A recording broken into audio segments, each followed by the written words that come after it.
Vamos lá, meus amigos, a edição de número 86 dos julgados do TSE. Vamos ir para a nossa edição de número 86, os principais julgados que foram publicados na semana anterior.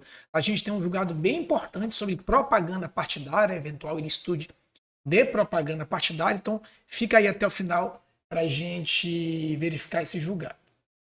Vamos lá, começando aqui com pesquisa eleitoral. A gente inclusive, já enfrentou isso aqui no nossos informativos, que é o seguinte, bem, a gente sabe que as pesquisas elas devem ser registradas no ano em que ocorrem as eleições. Então, nesse caso, eventual não registro da pesquisa e a sua divulgação já configura ilícito, não importando o número de pessoas que atinge. Ou seja, aqui não há aquela aferição de proporcionalidade e razoabilidade. Basta que a pesquisa não registrada seja divulgada em público para configurar o ilícito, independente do número de pessoas atingidas ou independente da demonstração para desequilibrar o pleito ou não. Ou seja, é um ilícito per si, né? O ilícito que se ocorre por si só. Tá. Segundo aqui, fubente e quórum. Né? O que é o fubente?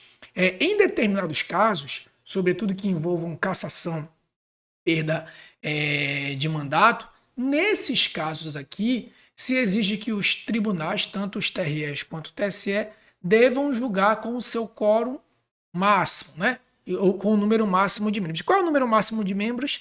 7, né?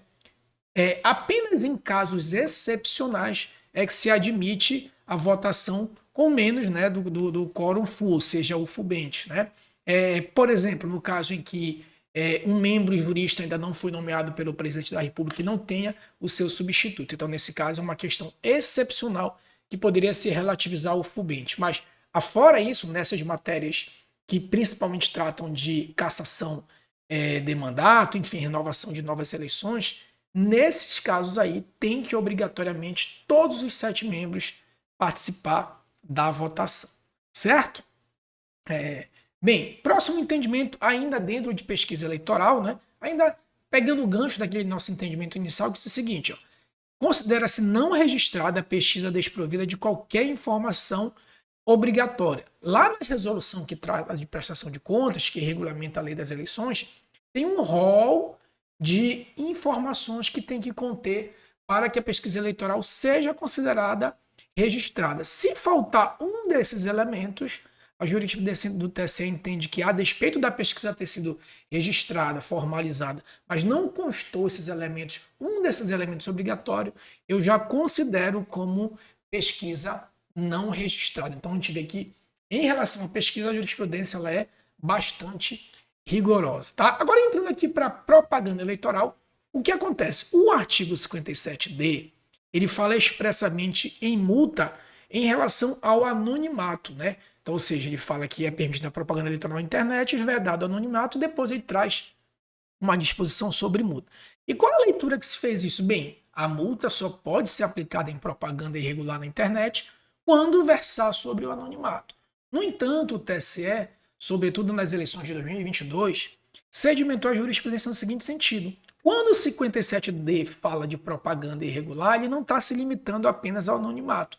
Ele está regulamentando, né, disciplinando qualquer propaganda eleitoral irregular, principalmente aquela que trata de desinformação. Então, o artigo 57D do TSE, como nunca, está firmando aqui a jurisprudência que ele também pode ser praticado, né, aplicado em desinformação.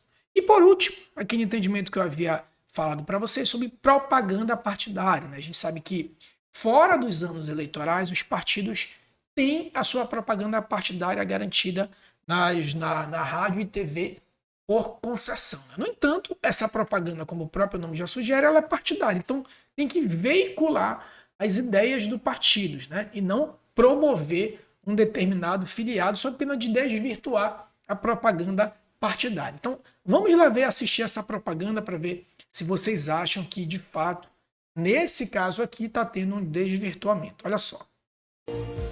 Luana está esperando Lourenço. Flávio precisa sustentar a família. As crianças só querem brincar em um abracinho. Porque a vida deles tem a ver com o IPTU. Tudo. O IPTU é um imposto que a população paga para que a cidade e a vida das pessoas melhorem. Não é o que acontece hoje em Vitória da Conquista. O IPTU Então pronto, ó, essa foi a propaganda, né, que aparentemente utiliza bastante, dá grande destaque a uma afiliada. No entanto, o que o TSE entende? Que os ideais da agremiação podem ser difundidos por meio da promoção de filiados, ou seja, a propaganda partidária ela não deve ocorrer para promover filiados. Mas, claro, ela pode se lançar de filiados, sobretudo filiados com grande envergadura, né, que ocupam cargos geralmente, para lançar os seus ideais. Nesse caso aí, seria a má aplicação do imposto, né, do IPTU. Certo, meus amigos? Bem, esse aí foi o nosso informativo, né, nossos julgados comentados de edição de número 86. Não se esqueça aqui de se inscrever, curtir, comentar e compartilhar, que assim você não fica por fora de nem uma notícia de direito eleitoral. Certo? Forte abraço e até a próxima.